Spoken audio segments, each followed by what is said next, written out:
O Senhor esteja convosco. Evangelho de Nosso Senhor Jesus Cristo, segundo São Mateus.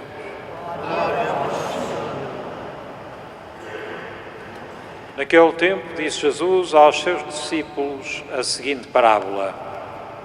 Um homem, ao partir de viagem, chamou os seus servos e confiou-lhes os seus bens. A um entregou 5 talentos, a outro 2 e a outro 1, conforme a capacidade de cada qual, e depois partiu.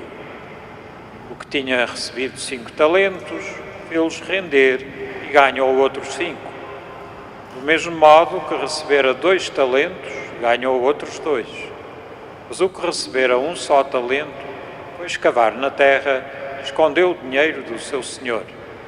Muito tempo depois, chegou o senhor daqueles servos e foi ajustar contas com eles. O que recebera 5 talentos, aproximou-se e apresentou outros 5, dizendo: Senhor, confiaste-me 5 talentos, aqui estão outros 5 que eu ganhei. Respondeu-lhe o senhor: Muito bem, servo bom e fiel, porque foste fiel em coisas pequenas, confiar-te-ei as grandes.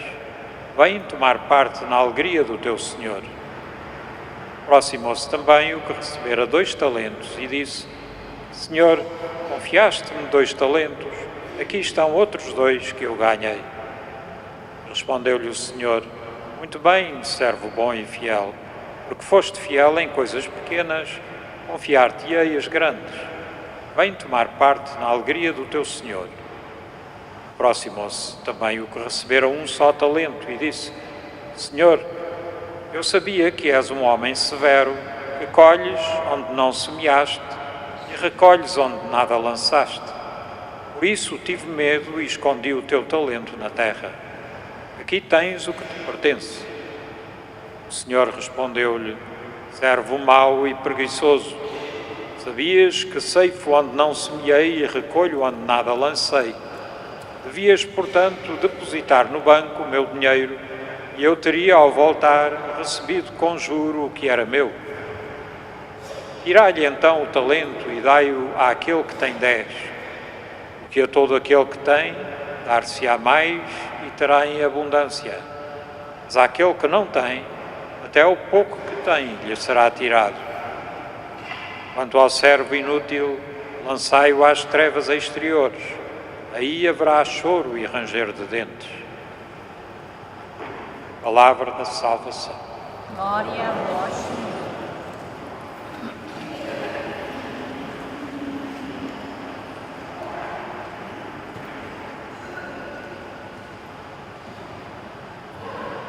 Jesus conta esta parábola aos seus discípulos na fase final da sua vida.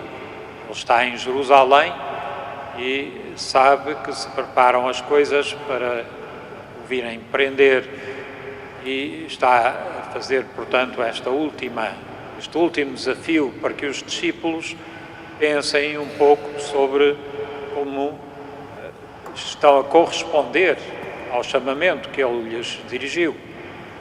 Seguiram Jesus, têm por isso uma vantagem sobre muitas outras pessoas, ouviram as coisas que Jesus disse, aprenderam a ver como é que Jesus agia de acordo com a vontade do seu Pai, olhando para com os pobres, para com os doentes, para com os pecadores, e deviam agora colocar esses talentos a render em benefício de outros, não é? Que é isso o sentido do serviço que devem prestar a Deus. Não devem fazer como inicialmente irão fazer, que é esconder-se a si próprios, esconder esses talentos. Lembram-se, quando Jesus é preso, os discípulos fogem, têm medo de o acompanhar, pois é preciso não ter medo de seguir Jesus, é preciso não ter medo de viver de acordo com o estilo que Jesus Cristo iniciou. A primeira leitura dá-nos um pouco a ideia de como nós podemos viver os nossos talentos. Não é só o nosso talento de ser um bom gestor, de ser um bom administrador, de ser uma boa responsável de uma loja ou de uma escola, de sermos bons professores. Não é só isso, é sermos bons em exercer aquilo que são os talentos do Evangelho, aquilo que o Evangelho nos ensina. Sim, a senhora que ouvíamos na primeira leitura, que sabe cozer, que sabe organizar a sua casa, faz isso de uma maneira que a sua presença se faz sentir mesmo junto dos pobres e os necessitados que vêm bater às portas de casa e encontram acolhimento. O marido e os filhos sentem-se bem naquela casa porque a maneira como ela organiza a casa é uma casa que é acolhedora para todos. Recordo-me, quando estava a olhar para estes textos, recordo-me de um caso na paróquia onde eu vivi desde criança, em casa dos meus pais. Uma senhora, que uma parte da paróquia era bastante pobre, era uma zona de Lisboa, bairro da Madragoa, que tinha gente, às vezes, bastante necessitada, e havia um casal, ele era doente, ela era peixeira, onde vendia peixe na praça, e depois não tinham filhos, mas quando no casal vizinho morreram o marido e a mulher, deixando 3 filhos deficientes, ela passou a tomar conta desses 3 filhos e, portanto, eles sentavam-se à mesa todos os dias lá naquela casa.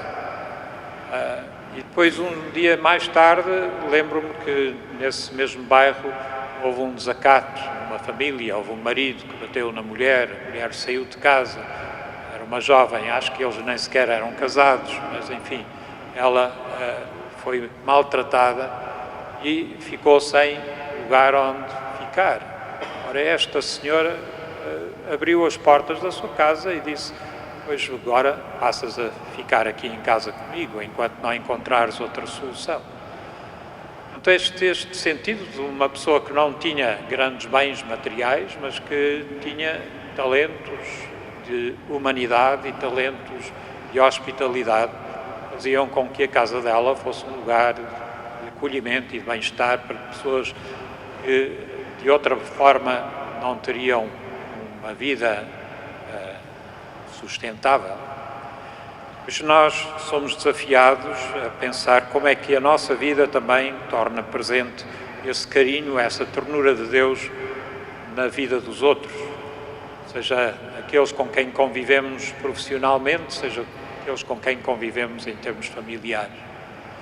E precisamos que o Senhor nos ajude a viver esse desafio, a pensar como é que nós podemos tornar essa realidade da nossa fé presente na sociedade em que nós vivemos.